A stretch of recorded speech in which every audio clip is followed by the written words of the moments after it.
새 노래로 여호와께 노래하라. 온 땅이여 여호와께 노래할지어다. 여호와께 노래하여 그의 이름을 송축하며 그의 구원을 날마다 전파할지어다. 아멘. 찬송가 43장 하나님께 찬양드립니다.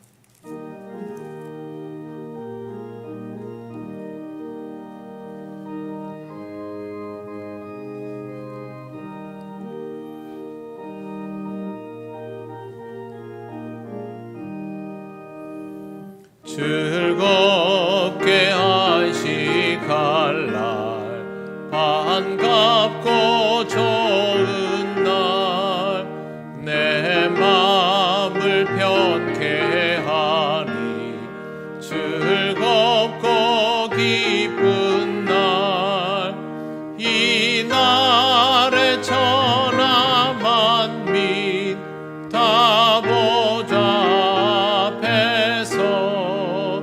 참되신 삼위일체 다 찬송 부르네. 이날의 하늘에서 새 양식 내리네. 성회로 모이라고 종소리 복음의 밝은 빛은 온 세상 비치며 또 영생물이 흘러 시원케 하시네. 이 주일 지킴으로 새 은혜 입어서 영원히 쉬는 곳에 다 올라갑시다. 성부께 찬미하고 성자와 또 성령 참되신 삼위일체 다 찬송 부르세. 아멘.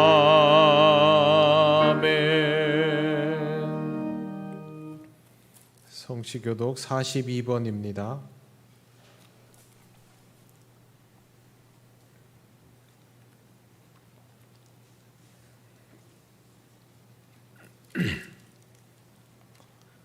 새 노래로 여호와께 찬송하라. 그는 기이한 일을 행하사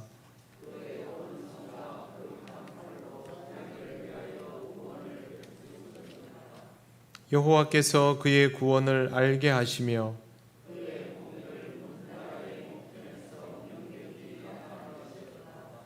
그가 이스라엘의 집에 베푸신 인자와 성실을 기억하셨으므로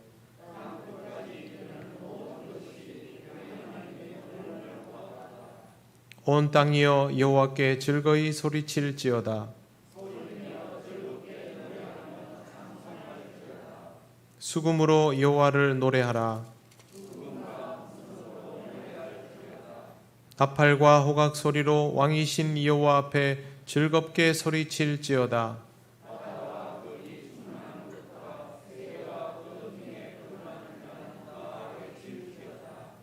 여호와 앞에서 큰 물은 박수할지어다.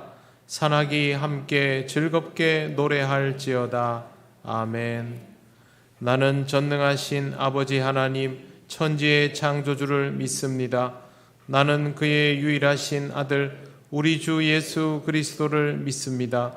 그는 성령으로 잉태되어 동정녀 마리아에게서 나시고 본디오 빌라도에게 고난을 받아 십자가에 못 박혀 죽으시고 장사된 지 사흘 만에 죽은 자 가운데서 다시 살아나셨으며 하늘에 오르시어 전능하신 아버지 하나님 우편에 앉아 계시다가 거기로부터 살아있는 자와 죽은 자를 심판하러 오십니다. 나는 성령을 믿으며 거룩한 공교회와 성도의 교제와 죄를 용서받는 것과 몸의 부활과 영생을 믿습니다. 아멘. 찬송가 283장 하나님께 찬양 드립니다.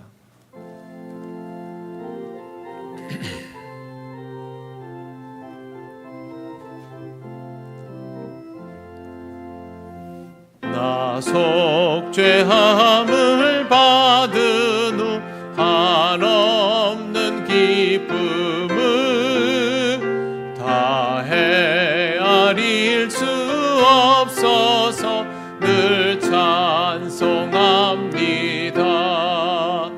나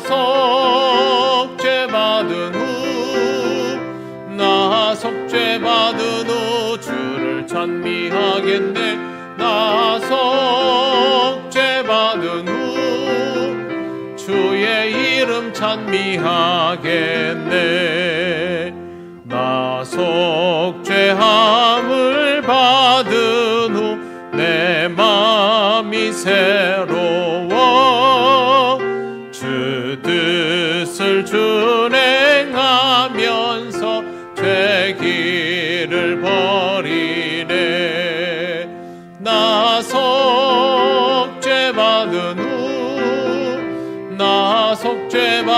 후 주를 찬미하겠네. 나 속죄받은 후 주의 이름 찬미하겠네. 나 속죄함을 받은 후 성령이 오셔서 하나님 자녀 된 것을 곧 증언합니다. 나 속죄받은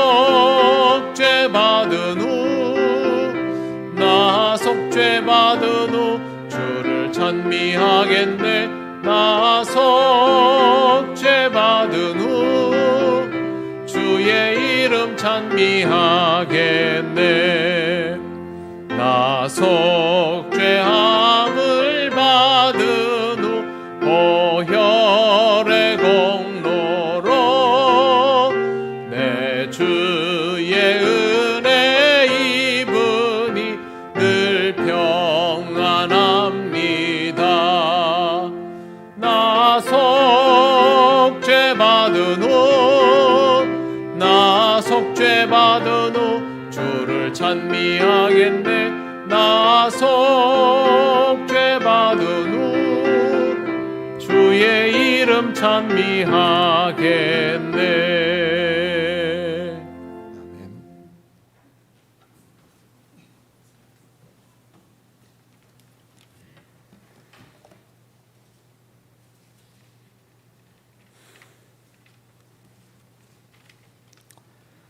지금도 살아계셔서 우리들 가운데 역사하시며 우리를 사랑하시어 항상 불꽃 같은 눈동자로 지켜주시는 하나님 아버지, 오늘도 저희들에게 거룩한 주일을 허락하여 주시고 주의 전으로 불러 모아서 이렇게 하나님 앞에 예배하게 하시니 참으로 감사를 드립니다. 하나님, 참으로 저희가 지난 한 주간을 살아가면서 하나님의 말씀대로 살지를 못하고 저희들의 마음대로 저희들의 원대로 살았음을 이 시간 고백합니다. 참으로 이 세상의 유혹에서 저희가 넘어졌음을 고백하오니 하나님 용서하여 주옵시고, 참으로 우리 구주 예수 그리스도 그 독생자 예수님을 십자가에 못 박으시기까지 저희들을 사랑하여 주셨건만 저희들은 그 은혜에 조금도 미치지 못함을 또한 이 시간 주님 앞에 고백합니다. 이 시간 우리 구주 예수 그리스도 그 보혈의 피를 의지하여서 하나님 앞에 회개하고 또한 저희들의 죄를 우리 주 예수 보혈로 깨끗하게 씻어 주시기를 원하오니 저희들의 죄가 진홍같이 붉을지라도 흰 눈같이 깨끗하게 씻어 어렵게 하여 주시옵기를 이 시간 간절히 또한 간구하옵니다.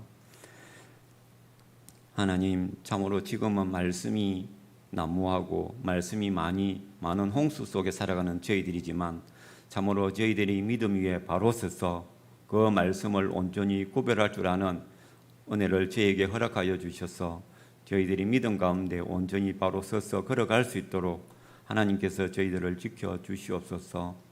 참으로 이 시대에는 참으로 악한 마귀가 우는 사자와 같이 두루다니며 믿는 자를 삼키려 하고 있는 이때에 저희들이 믿음에 깨어 있어서 참으로 그 가운데 넘어지지 않도록 저희들을 굳게 붙잡아 주시옵기를 간절히 바라고 소원합니다.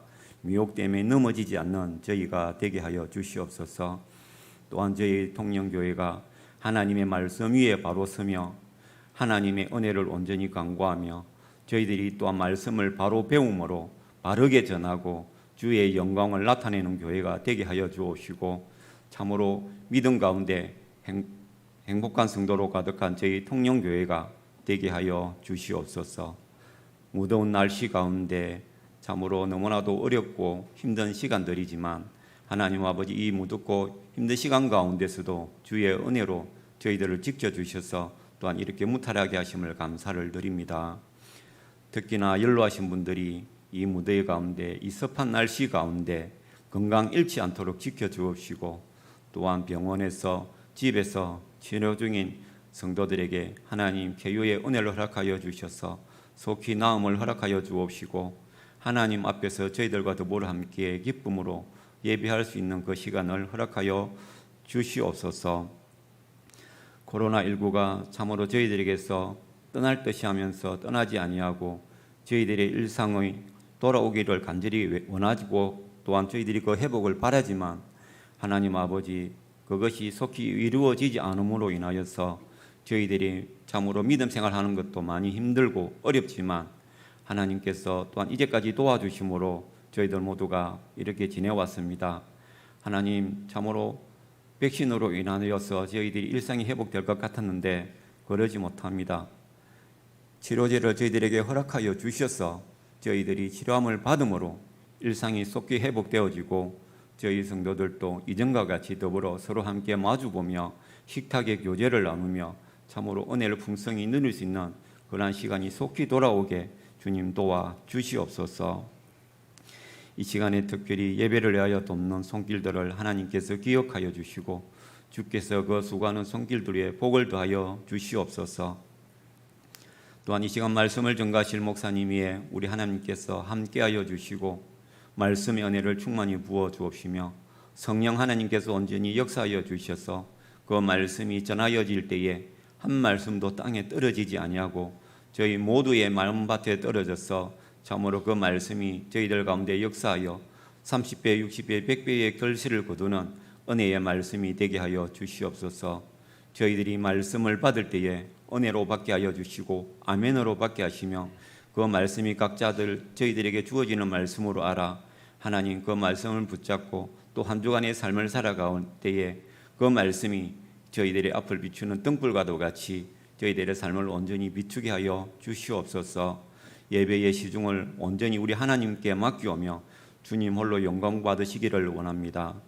우리의 구주가 되시며 우리를 죄 가운데서 십자가의 피 흘리심으로 저희들을 사랑하여 주신 우리 구주 예수 그리스도의 이름으로 기도를 드립니다. 아멘.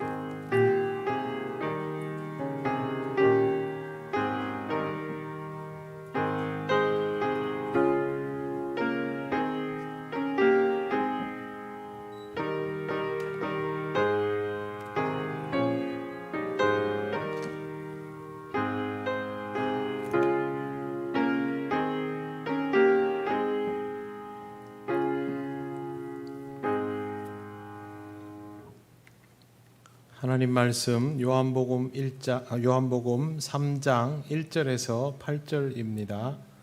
이 말씀은 신약성경 145쪽에 있습니다.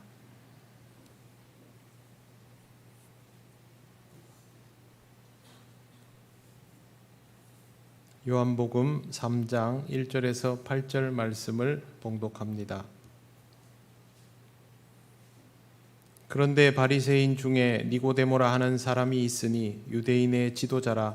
그가 밤에 예수께 와서 이르되 랍비여 우리가 당신은 하나님께로부터 오신 선생인 줄 아나이다.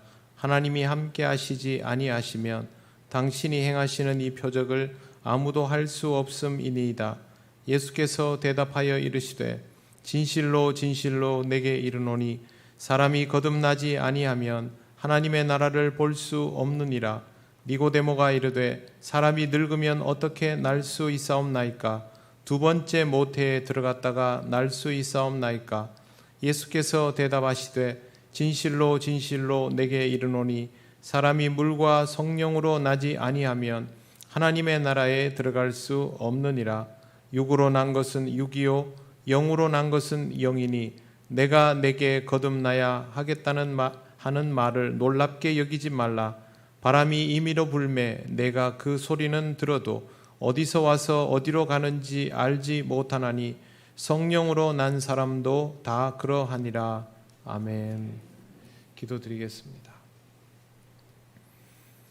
하나님 아버지 은혜를 감사합니다. 오늘도 부족한 종을 통하여 전해지는 이 말씀이 온전히 하나님의 말씀으로 들리며 깨달아지는 은혜가 있도록 우리 위에 역사하여 주시옵소서. 감사드리며 예수님 이름으로 기도드립니다. 아멘.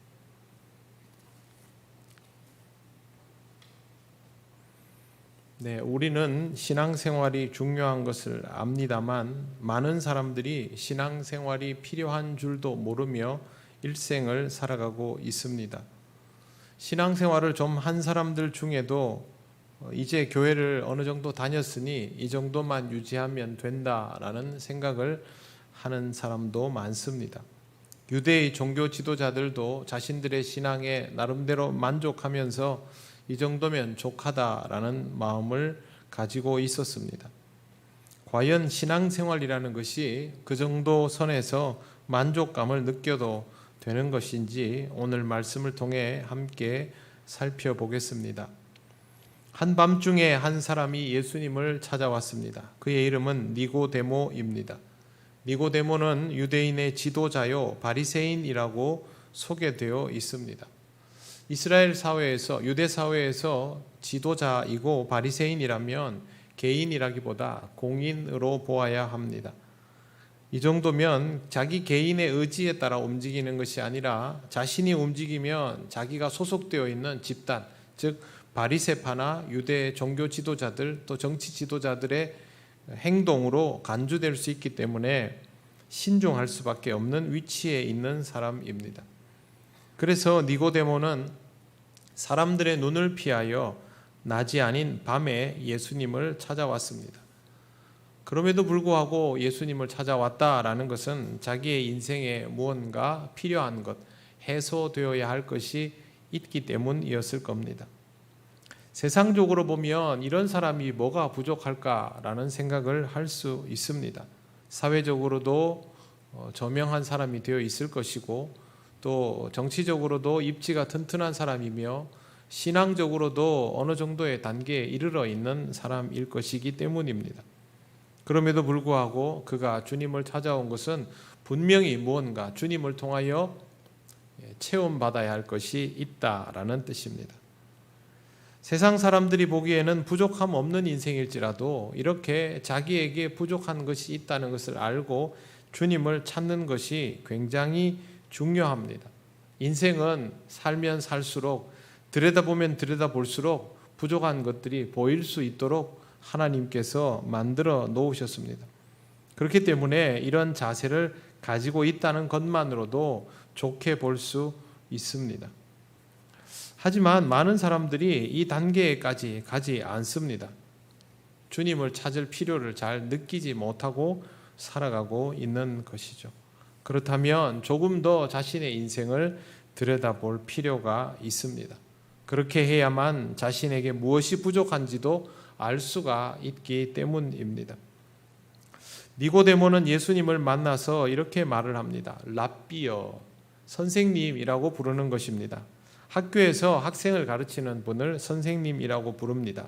그 외에도 가르침을 받고 싶은 사람이 가르침을 줄 만한 사람에게 선생님이라는 호칭을 사용합니다. 이 말은 내가 당신으로부터 가르침을 받고 싶습니다 라고 표현하는 것이죠. 니고데모는 지금 예수님을 통하여 가르침을 받으려고 그렇게 찾아온 것입니다. 그런데 니고데모는 지금 혼자가 아닙니다. 성경 말씀에 보면 우리가 당신은 하나님께로부터 오신 선생인 줄 아나이다 그렇게 말하고 있습니다. 우리나라 사람들은 나, 너, 우리에 대한 개념이 명확하지 않지만 서양 사람들은 이 개념이 아주 선명하게 구별이 됩니다. 그래서 여기서 우리가라고 말하면 이건 혼자 온 게 아니라 무리를 지어서 왔다라는 뜻이죠. 적어도 한 사람 이상을 대동한 것입니다. 그 중에서 니고데모는 주도적인 사람이었던 것이죠. 니고데모가 주님을 찾아온 것은 분명히 자신이 무언가 받을 것이, 가르침 받을 만한 것이, 혹은 필요를 채울 만한 것이 있기 때문입니다. 그러나 니고데모는 그렇게 말하지 않습니다. 그것보다는 이렇게 말합니다. 당신은 하나님께로부터 오신 선생인 줄을 우리가 알았습니다. 하나님이 함께 하시지 않으면 당신이 행하시는 표적을 아무도 할 수 없기 때문입니다. 이 말은 표적을 보면서 예수님이 비범한 분이라는 것을 알았다라는 말입니다. 이 정도 표적이면 하나님이 함께 하시지 않으면 이렇게 할 수 없다라는 판단이 선 것입니다. 분명 무언가 가르침을 받고자 왔는데 그걸 묻거나 도와달라고 하면 될 것을 그렇게 하지 않고 우리가 당신을 알아보았습니다. 이렇게 말을 하고 있는 겁니다. 자신들이 다른 사람들과는 다른 안목을 가지고 있다라는 뜻이기도 합니다. 이것이 어쩔 수 없는 인간의 약함입니다. 주님을 찾아왔지만 내가 당신을 알아보았기 때문에 여기에 왔다라고 말하고 싶은 것이죠. 지금 중요한 건 그게 아니지 않습니까? 알아보는 게 뭐가 그리 중요합니까? 중요한 건 내가 지금 당신으로부터 무언가를 가르침 받아야 합니다. 내 삶의 공허함을 당신으로부터 채워야 합니다. 그래서 왔습니다. 라고 말하는 게 필요한 것이죠. 하지만 니고데모는 그렇게 말하지 않고 우리는 당신을 알아볼 수 있는 사람들입니다. 그 말을 한 것입니다. 정말 중요한 건 그게 아니죠. 주님을 통하여 정말 필요한 것들을 볼 수 있느냐 하는 것인데 예수님을 통하여 볼 수 있는 것은 하나님 나라입니다. 하지만 그것에 대한 이야기는 없습니다. 여기에 예수님이 이렇게 대답하십니다. 3절을 보십시오. 예수께서 대답하여 이르시되 진실로 진실로 내게 이르노니 사람이 거듭나지 아니하면 하나님의 나라를 볼 수 없느니라. 여기서 진실로 진실로 이런 표현들을 예수님이 사용하시면요, 이거는 명백히 혹은 우리식으로 말하면 절대로 하나님의 나라를 볼 수 없느니라, 이런 식의 표현입니다. 굉장히 단호하게 말씀하시는 것이죠. 표적을 보아도, 표적을 보면서 예수님이 특별한 분이라는 판단을 내려도 그것으로는 하나님 나라를 볼 수 없다라고 말씀하십니다. 이 말씀은 아주 중요한 것이죠. 세상적으로 아무리 똑똑해도 몸에 배인 종교 생활이 있어도 삶의 안정화를 이루고 사회적으로 공신력 있는 사람이 되어도 무엇을 갖추고 있어도 그걸로는 하나님 나라를 볼 수 없습니다. 하나님 나라는 이런 조건으로 볼 수 있는 것이 아닙니다. 그들이 예수님의 비범함을 느끼면서 판단했죠. 자기들 나름대로 보면서. 그렇게 와도 하나님 나라는 못 봅니다. 하나님 나라를 보려면 거듭나야 합니다. 그걸 예수님이 말씀하시는 것입니다. 신앙생활에서 하나님 나라를 보는 것은 절대적으로 중요합니다. 하나님 나라가 경험되기 시작해야만 이 땅에서 하나님의 방식들을 알아차릴 수 있게 되고, 그걸 알아차려야 뭘 따르든지 말든지 할 거 아닙니까? 그런데 하나님 나라를 볼 수 없다면 아무것도 할 수 없는 것이죠. 문제는 하나님 나라는 눈으로 볼 수 있는 게 아니다라는 데에 있습니다. 하나님 나라는 신앙의 안목, 신앙의 눈, 영적인 안목으로 보아야 합니다. 그러려면 당연히 하나님께 믿음으로 반응해야 하고 하나님께서 구원하여 주심이 경험이 되어야 합니다. 이렇게 믿음에 대한 하나님의 응답을 경험하면서 점점 더 믿음으로 반응하게 되고, 이 믿음이 성장할수록 신앙적 안목, 영적인 안목도 좋아지게 되는 것입니다. 이런 것도 없이 와가지고 내가 당신을 알아보았습니다 이렇게 하니까 예수님께서 니고데모를 향하여 하나님 나라를 보아야 하는데, 나를 알아본다면 하나님 나라를 보아야 하는데 아직도 그것은 보지를 못하는구나, 이렇게 말씀하시는 겁니다. 신앙은 주님이 좀 특별하다라는 것을 알아차리는 것으로는 구체화되지를 않습니다. 예수께서 그리스도이신 것을 알아보아야만 진짜로 시작이 됩니다. 예수님이 그리스도이신 것을 알 때 그리스도의 방법과 통치가 보이고 비로소 하나님 나라도 보이기 시작하는데 이게 되어야 한다는 것이죠. 니고데모가 주님을 찾아온 것은 스스로 선택한 것이죠. 하지만 이 니고데모가 거듭나는 것은 하나님이 니고데모를 선택해 주실 때 일어나는 사건입니다. 니고데모 마음대로 되는 일이 아닙니다. 우리의 신앙은 니고데모처럼 내가 당신을 알아보았습니다로 시작할 수 있습니다. 교회 나올 때 다 그러지 않습니까? 내가 교회를 나온 것이죠. 내가 기독교를 선택한 것이고 내가 다른 신들이 아닌 하나님을 선택한 것이고 그렇게 하죠. 이건 아직도 거듭남의 의미를 모르는 상태입니다. 많은 사람들이 이 수준에 머무르면서 평생 교회를 다닙니다. 내가 교회 다니는 것을 선택한 것이죠. 하지만 이렇게 하는 단계에 머무르면 안 되고 우리는 그 다음 단계로 나아가야 합니다. 그것이 바로 거듭남이라는 단어가 필요한 이유입니다. 신앙생활 하면 그렇지 않습니까? 처음에는 내가 선택한 것 같은데 나중에 보면 어떻습니까? 하나님이 이미 나를 택하여 부르시고 그걸 내가 나중에 깨닫게 된 것입니다. 거듭난다라는 말은 옛 사람이 죽고 새 사람이 다시 살아나는 것입니다. 과거의 내 인생은 죽고 신앙으로 새로운 인생을 누리게 될 때 그것을 거듭난다라고 합니다. 우리 기독교인들은 거듭난다라는 말의 의미를 설명하기는 어려워해도 이해는 거의 다 합니다. 그런데 신앙적으로 그 당시에 아주 어느 정도의 단계에 올라 있는 바리새인인 니고데모라는 사람은 이 말을 잘 이해를 못합니다. 여기에 대해서 전혀 배운 바가 없는 것이죠. 4절 보십시오. 니고데모가 이르되 사람이 늙으면 어떻게 날 수 있사옵니까? 두 번째 모태에 들어갔다가 날 수 있사옵나이까? 인간적인 논리로는 맞는 말 아닙니까? 사람이 어떻게 그렇게 할 수 있습니까? 안 될 일이죠. 그러나 이 질문보다는 이렇게 묻는 것이 오히려 더 나았을 것입니다. 그 말씀이 무슨 의미입니까? 자기가 가지고 있는 지식과 논리를 가지고 반문할 것이 아니라 그러면 선생님 그게 무슨 의미입니까? 저는 알아듣지 못하겠습니다. 그렇게 나오는 것이 더 맞았던 것이죠. 예수님의 말씀은 신앙적으로 듣고 신앙적으로 생각할 수 있어야 합니다. 성경 말씀은 강력한 하나님의 말씀입니다. 말할 수 없이 위력적입니다. 하지만 성경에 있는 모든 내용이 문자 그대로 이루어지는 것은 아닙니다. 예수님께서 3일 만에 성전을 다시 짓겠다라고 말씀하신 적이 있습니다. 예루살렘 성전에서 이 말씀을 하셨기 때문에 사람들은 이걸 문자적으로 받아들이려 했습니다. 3일 만에 어떻게 성전을 다시 짓느냐? 하지만 나중에 이 말씀이 무슨 의미인지를 알게 됩니다.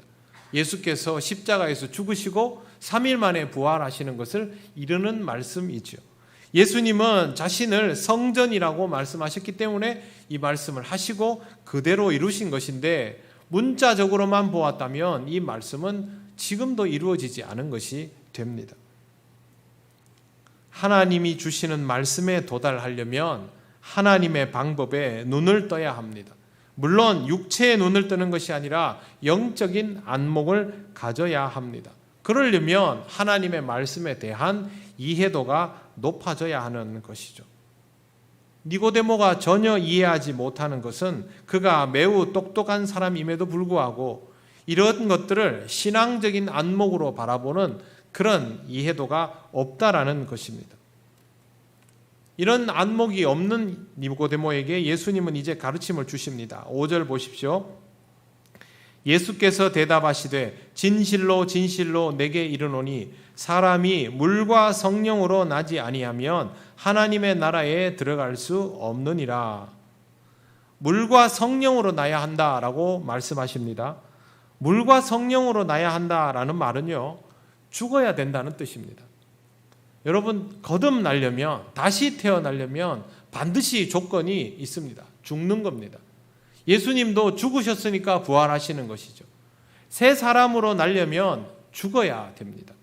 물과 성령으로 난다는 말은 결국 물과 성령으로 죽음을 맞이해야 다시 날 수 있다라는 뜻입니다. 물로 죽는다는 것은 수장시킨다는 뜻은 아닙니다. 세례를 그와 같은 방식으로 해석하고 예식을 행하기는 합니다만 그게 아니라 스스로 죄를 회개하고 씻김을 받겠다라는 열망이 있을 때 이것이 가능해집니다. 성령으로 죽어야 한다라는 말은 성령님을 통하여 내 자신이 부정당하는 것을 받아들여야 한다라는 뜻입니다. 지금까지 내가 살아온 삶을, 지금까지 내가 중요하게 여긴 것들을 다 내려놓도록 성령이 요구하실 때 그걸 내가 받아들이는 것을 의미합니다. 이루면 이룬 것이 많을수록 내려놓기가 어렵지 않습니까? 여러분들이 철저하게 신뢰하면서 부여잡고 있던 것들이 견고하면 견고할수록 떼내기는 어렵습니다. 바울이 어느 날 회심을 했다니까 그냥 확 뒤집어진 줄 알지만 여러분, 바울이 그동안 신뢰했던 것들을 다 내려놓는 일이 쉬웠겠습니까? 죽지 않고서는 불가능할 정도의 견고함이 바울에게는 있었지 않습니까? 그러니 그렇게 내려놓으면 곧 죽음이 있는 것이죠. 자기가 추구하던 가치를 잃으면 죽음을 선택하는 경우들이 있지 않습니까? 왜 그렇습니까? 그게 곧 자기 자신이기 때문이죠. 옛사람이 죽는다는 것은요, 그것이 곧 나 자신인 것들을 다 내려놓는 것을 의미합니다. 그렇기 때문에 절대 쉬울 수가 없습니다. 하지만 그걸 내려놓아야만 완전히 새로운 삶을 시작할 수 있습니다. 여러분 앞에 세상에서 가장 진귀한 음식, 한 번도 맛보지 못한 음식이 놓여져 있습니다. 이제 이걸 맛볼 차례입니다. 그럼 여러분 제일 먼저 뭐부터 하시겠습니까? 양치질 해야죠. 입을 깨끗하게 씻어야죠. 태어나서 처음 먹어보는 진귀한 음식인데 이게 진짜 무슨 맛인지 궁금하다면 그동안 내 입에 남아있던 모든 맛들을 제거해야 되지 않습니까? 그래야 이게 무슨 맛인지를 알죠. 신앙생활도 마찬가지입니다. 주님이 주시는 새 인생의 맛을 느끼려면 이전에 내 모든 삶을 씻어내어야만 그게 온전히 내 것인 줄을 알게 되고 그 맛을 제대로 누릴 수 있게 됩니다. 그런 의미에서 여러분, 우리가 세례 예식을 하는 것처럼 유대인들도 정결 예식에서 물을 사용했습니다. 그렇게 씻겠다는 거죠. 씻고 싶다는 거죠. 물로 씻는다는 말은 하나님 앞에서 죄 씻음 받기를 원한다라는 인간의 의지입니다. 인간의 태도이죠. 그러나 그걸로 구원받을 수는 없습니다. 그렇게 인간의 의지를 가지고 믿음으로 나아가면 하나님께서 그를 씻어 주십니다. 이게 성령 세례이죠. 물은 인간의 의지를 표현할 수 있는 영역이라 하면 성령 세례는 하나님께서 의지를 가지고 인간을 구원하시는 영역입니다. 전적으로 하나님의 주권에 달려있는 것이고 믿음 없이는 이 영역의 은혜를 맛볼 수가 없습니다. 하나님 나라를 맛보려면, 하나님 나라를 경험하려면 반드시 이 부분이 정리가 되어야 합니다. 옛사람이 죽고 새사람이 산다는 것은 바로 그런 의미이고, 예수님께서 니고데모에게 이 말씀을 하시는 이유는 지금 니고데모가 이걸 경험해야 하는 상황이라고 말씀하시는 겁니다. 니고데모만 그렇습니까? 누구나 다 그러하죠. 모든 인생은 신령한 삶을 시작하려면, 영적인 삶을 시작하려면, 하나님 나라를 정말 경험하려면 옛사람이 죽는 것을 받아들여야만 합니다. 니고데모는 이런 걸 염두에 두고 왔을까요? 그렇지 않습니다. 니고데모는 아마 이렇게 생각했을 겁니다. 자기 자신은 이미 다른 사람들보다 훨씬 더 많은 것들을 가지고 있고 거기에 조금만 더 얹으면 완벽해질 테니까 남들은 알아보지 못하는 나의 안목으로 나사렛 예수를 만나서 내게 있어서 조금 부족한 이 부분을 딱 채우면 인생이 더 완벽해질 것이다. 그렇게 해서 왔습니다. 그런데 예수님께서 니고데모에게 하시는 말씀은 전혀 그게 아니죠. 너는 죽어야 된다. 죽고 완전히 다시 시작해야만 하나님 나라를 볼 수 있다. 지금 네가 나를 보면서 판단했지만 그럼에도 불구하고 너는 하나님 나라를 보지 못하고 있지 않느냐. 그러니 너는 죽어야 된다. 그 말씀을 하신 것입니다. 우리의 삶은 어떠한가요? 우리는 예수 그리스도를 만난 그 다음부터 완전히 다른 삶을 살아가고 있습니까? 그러면 여러분은 옛 인생과 주님을 만난 이후의 새 인생의 확연한 분기점을 알고 있을 겁니다. 그때의 것들은 이제는 나에게 전혀 소용없는, 쓸모없는 그런 것들이 되어 있을 겁니다. 근데 그게 아니고 교회를 다니기는 하는데 그때로부터 지금까지 교회를 다니고 있다라는 이 모습 이외의 나머지 것들은 비슷하고 별로 달라질 바가 없다면, 그러면 우리는 니고데모처럼 주님으로부터 이 말을 들을 수밖에 없습니다. 너는 죽어야 한다. 그래야 새로운 삶을 누릴 수 있다. 여러분의 삶을 잘 돌아보시기 바랍니다. 하나님을 믿기 이전과 믿고 난 이후의 삶이 완전히 다른 인생인지, 아니면 교회를 다니는 것만을 제외하고는 그때와 지금이 크게 달라진 것이 없는지, 우리가 새로운 삶을 살고 있다라고 받아들여지지 않는다면, 여러분 스스로 보기에도 그렇다면 아직도 제대로 죽지 않았을 가능성이 아주 높습니다. 죽어본 사람은 새롭게 사는 맛이 무엇인지를 명확히 알기 때문입니다. 신앙의 진정한 맛은 옛사람이 죽는 것에서부터 비롯되니 우리는 이 말씀을 은혜로 받고 우리 자신을 조금 더 돌아볼 필요가 있습니다. 6절 말씀을 보십시오. 육으로 난 것은 육이요 영으로 난 것은 영이니, 이 구절은 이렇게 이해하시면 가장 쉽습니다. 육으로 난 것은 결국 육에 속할 수밖에 없고 영으로 난 것이어야만 영에 속할 수 있다. 육으로 난 것을 그대로 두고 있으면 어느 날 갑자기 영적인 것으로 둔갑이 되느냐? 안 된다라는 뜻입니다. 그래서 예수님께서 옛사람이 죽고 거듭나야 한다라고 말씀하셨는데, 이제 니고데모가 이 말을 좀 알아듣기 시작했겠지만 너무도 부담스러운 말씀이죠. 자신은 그동안 중무장을 하고 살아왔고 무기를 하나 더 장착하러 왔는데 예수님께서 무장해제를 해야 된다라고 말씀하시면 부담스러울 수밖에 없습니다. 예수님은 이렇게 말씀하십니다. 7절 8절 보십시오. 내가 내게 거듭나야 하겠다는 말을 놀랍게 여기지 말라.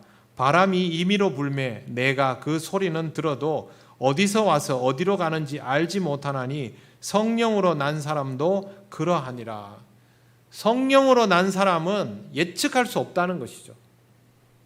인간에게 있어서 성령으로 난 사람의 삶의 방향과 결과는 예수님 말씀 그대로 바람처럼 임의입니다. 결정되지 않은 상태라는 거죠. 요즘 일기예보가 굉장히 정확합니다. 요즘 일기예보 한번 틀리면 막 인터넷에다가 기상청이 비싼 기계 갖다 놓고 그것도 못하냐 이러지만, 옛날에 비하면 정말 잘 맞추지 않습니까? 새벽기도 끝나고 6시부터 비 온다 그러면 정말 기도하고 나오면 비가 막 쏟아지고 12시에 비 온다. 비 오는 시간도 맞춥니다. 가끔 틀릴 때도 있죠. 그러나 대부분 맞춥니다. 바람의 방향도 맞춥니다. 우리는 바닷가에 사니까 오늘 바람이 어느 방향이다. 정말 바람이 그곳을 붑니다. 그런데 중간중간에 국지성 소나기가 어느 지점에 내리는지는 못 맞춥니다. 그리고 그 바람이 주변에 있는 자연 환경에 따라서 고를 타고 방향을 막 틀어대는 것은 우리가 못 맞춥니다. 그야말로 임의이죠. 하나님께도 이게 임의일까요? 그렇지 않습니다. 마찬가지로 우리에게는 임의의 것, 바람이 부는 것처럼 예측 불가능한 것으로 보이는 것들도 하나님께서는 그렇게 하시지 않았습니다. 그것은 다 하나님의 섭리와 계획 속에 있는 것이죠. 예전에 제가 여러분들에게 이런 말씀 드린 적이 있습니다. 우리에게는 우연이라도 하나님에게는 우연이 없습니다. 그것은 모두 하나님의 필연입니다. 시간이 지나고 나면 우리가 우연이라고 알았던 것이 하나님의 계획과 섭리 속에 이미 오래전부터 준비되어 왔던 것임을 알게 됩니다. 그때부터는 우리도 그것이 우연이 아닌 것이죠. 예측은 못하지만 받아들일 때 하나님이 왜 갑자기 처음엔 그렇게 하지만 어느 날부터는 하나님이 나에게 역사하시면 때가 되었구나라고 받아들이게 되는 이유가 바로 여기에 있습니다. 더 이상 신앙은 우리에게 임의의 사건이 아닌 것입니다. 하나님의 섭리에 의해서 이루어지는 것을 알게 될 때마다 우리의 믿음도 자라고 경험치도 늘어나게 됩니다. 새로운 식당에 가면 제일 먼저 하는 일이 있습니다. 이 집에는 뭐가 제일 맛있을까? 정보를 캐가지고 갔겠죠. 이 집에서 제일 맛있는 음식을 시켜봅니다. 먹었더니 과연 맛있습니다. 다음에도 그걸 시켜 먹어봅니다. 다른 걸 시켜 먹어보고 싶지만 혹시 맛이 없으면 어떻게 하나? 먹습니다. 몇 번 먹다 보면 이 맛은 틀림없이 좋네. 그러면 다른 메뉴를 한번 시켜봐야지. 시켜서 먹어봤는데 이것도 맛있습니다. 그럼 그 다음에 갈 때 어떻게 합니까? 그럼 이것도 시켜봐야지. 몇 가지를 이렇게 먹어보니까 다 맛이 좋습니다. 그 다음부터는 어떻게 받아들입니까? 이 식당은 뭐든 다 맛있네. 경험은 그렇게 넓어지는 겁니다. 처음에 하나님께서 우리에게 우리의 새로운 인생을 맛보여 주시면 이건 맛있는데 다른 지경은 이게 될까? 그런 생각을 많이 합니다. 그러나 하나님께서 우리에게 새 인생의 맛을 하나씩 보여주실 때마다 하나님이 내게 주시는 삶의 묘미는 다 이렇게 좋네. 그렇게 받아들이게 되는 것이죠. 그 다음부터는 하나님이 나를 이끄시면 이끄시는 대로 나는 인생의 새로운 맛을 경험하러 간다 하면서 나아가게 되는 겁니다. 그렇게 신앙의 지경이 넓어지게 되면 하나님과의 동행이 점점 늘어나게 되면 우리에게 임의라는 것은 더 이상 없습니다. 어디로 가는지 몰라도 됩니다. 하나님께서 하시는 것이면 믿고 맡길 수 있게 되는 것이고 그만큼 우리의 믿음도 자라나게 됩니다.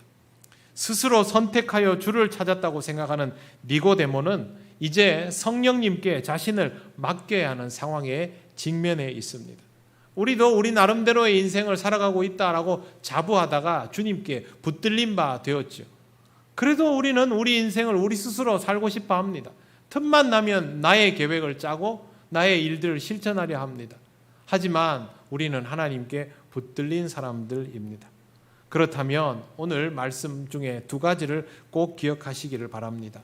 첫 번째, 우리가 판단하여 주를 찾은 듯 해도 실상은 반대입니다.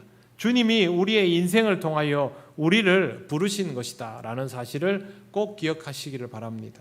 두 번째, 그렇다면 우리는 주님의 부르심에 합당한 사람이 되어야 합니다. 세상적인 방식으로 반응해서는 한계가 있습니다.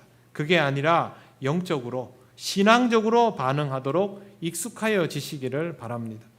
니고데모가 주님께 요구받은 것도 이것이고 그 답을 얻으려면 결국 그렇게 반응할 수밖에 없습니다.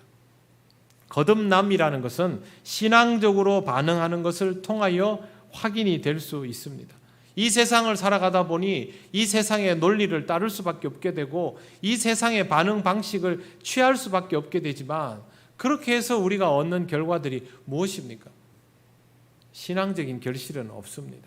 그게 아니라 이 세상의 것들을 보면서도 그 가운데에서 하나님이 하시는 일들을 볼 수 있는 안목들을 점점 더 키워나가야만 합니다. 코로나19가 어떻게 될 거라는 계획들은 참 많이도 나왔습니다. 그럼에도 불구하고 이 코로나19 바이러스는 마치 인간을 비웃기라도 하듯이 교묘하게 백신을 피해 다닙니다. 점점 더 빠른 속도로 진화하고 있습니다. 이제 모두들 두려워하게 되었습니다. 주사는 맞지만 앞으로 과연 어떻게 될 것인가? 그러면 여러분 전전긍긍하면서 우울하게 하루하루를 보내실 것입니까? 우리 그리스도인들은 그렇게 살아가지 않습니다. 예측할 수 없는 순간들이 눈앞에 있어도 하나님을 믿기 때문에 하나님은 안정적이시기 때문에 우리는 이 세상에서 일어나는 일들의 결과를 기대하는 사람이 아니라 상황의 추이를 보는 사람이 아니라 그런 모든 상황 속에서도 흔들림 없는 하나님을 믿음으로 바라보는 사람들이기 때문에 그래서 견고하여 흔들리지 않는 삶을 살아가게 되는 것입니다. 니고데모가 뭔가를 얻기 위해서 찾아온 것은 정말 필요한 게 있다는 것이죠. 주님은 그걸 주시려 하십니다. 그러면 그걸 받아야 됩니다. 우리가 신앙생활을 계속하고 있는 이유는 우리의 인생에 하나님의 은혜가 필요하다는 것 아닙니까? 그러면 하나님이 주시는 것을 은혜로 받을 수 있어야 하고, 그건 신앙적이어야만 은혜인 줄 아는 것입니다. 사랑하는 성도 여러분, 이 시대에도 하나님은 우리와 함께 하시고 우리에게 은혜를 주십니다. 그 은혜를 통해서 더욱더 견고한 신앙의 삶을 살아가시기를 바랍니다. 여러분의 안목이 더욱더 신령하여져서 하나님 나라를 볼 수 있는 그런 기쁨을 누리시기를 바랍니다. 기도드리겠습니다. 하나님 감사합니다. 이 시대를 살아가면서 두렵고 떨리는 마음이 우리에게도 있지만 그럴수록 하나님을 더욱 믿고 의지하며 살아갈 수 있게 하심을 감사합니다. 하나님을 바라보며 하나님 나라를 이 시대 속에서도 경험하며 그 나라의 방법을 따르는 우리들이 될 수 있도록 성령님 우리를 깨우치시고 인도하여 주시옵소서. 감사드리며 예수님 이름으로 기도드립니다. 아멘. 찬송가 285장 찬양하시며 봉헌하시겠습니다.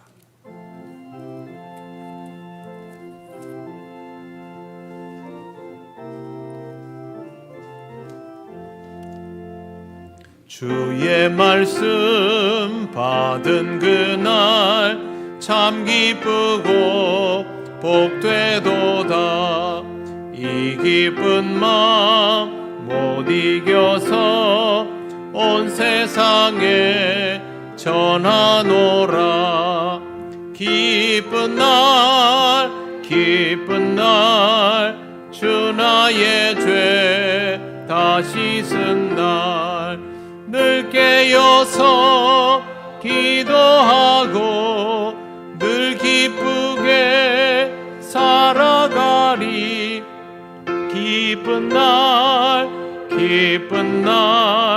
주 나의 죄 다 씻은 날 이 좋은 날 내 천한 몸 새 사람이 되었으니 이 몸과 마음 다 바쳐서 영광의 주 늘 섬기리.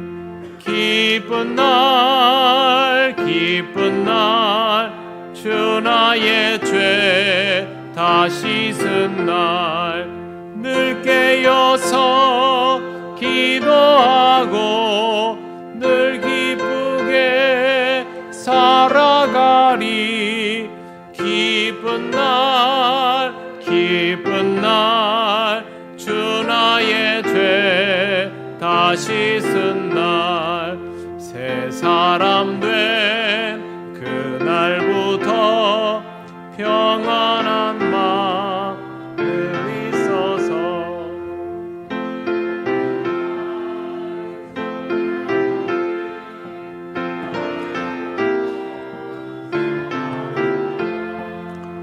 기쁜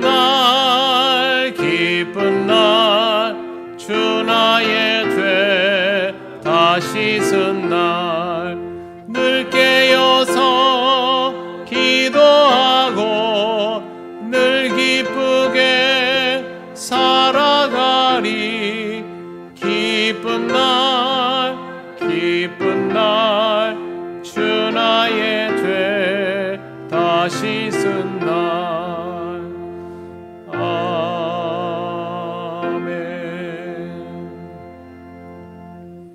하나님 감사합니다. 오늘도 하나님 앞에 기쁨과 감사의 예물을 드립니다.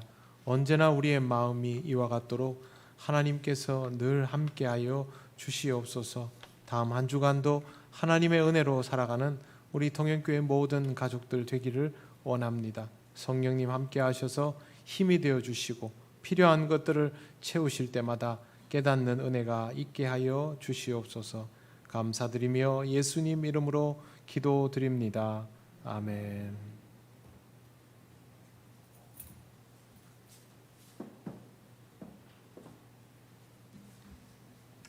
반갑습니다. 예배에 나오신 모든 분들을 환영합니다. 모임이 있습니다. 교육부 회의가 다음 주일 2부 예배 후에 본당에서 있겠습니다. 그리고 김우란 성도님께서 장학 헌금을 해주셨습니다. 담임 목사님께서 8월 9일부터 13일까지 휴가이십니다. 위하여서 기도해 주시고 건강하게 잘 휴식하시고 충전해서 다시 저희들에게 좋은 말씀 전할 수 있도록 기도 많이 부탁드리겠습니다. 하루를 함께 나눌 기도 제목과 좋은 습관 가지기 캠페인은 주보를 참조해 주시면 되겠습니다. 이상입니다.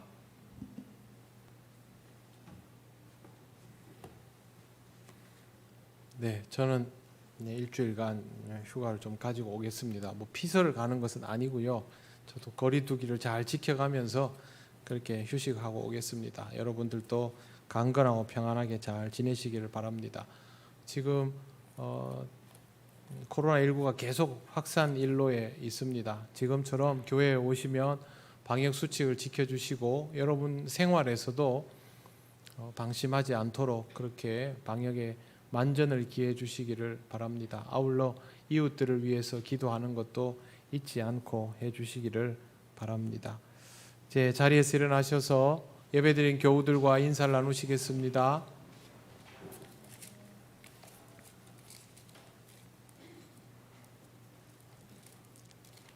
찬송가 635장 주기도문 찬양 드립니다.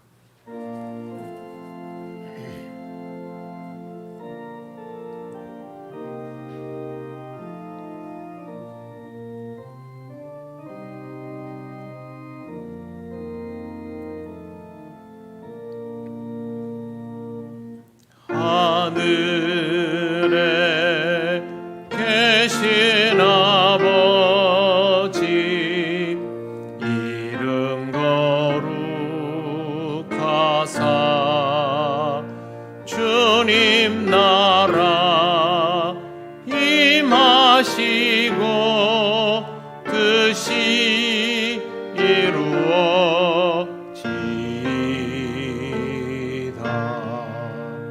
일용할 양식 주시고 우리들의 큰 죄 다 용서하옵시고 또 시험에 들게 마시고 악에서 구원하소서. 내게 주의 나라 주의 권세 주의 영광 영원히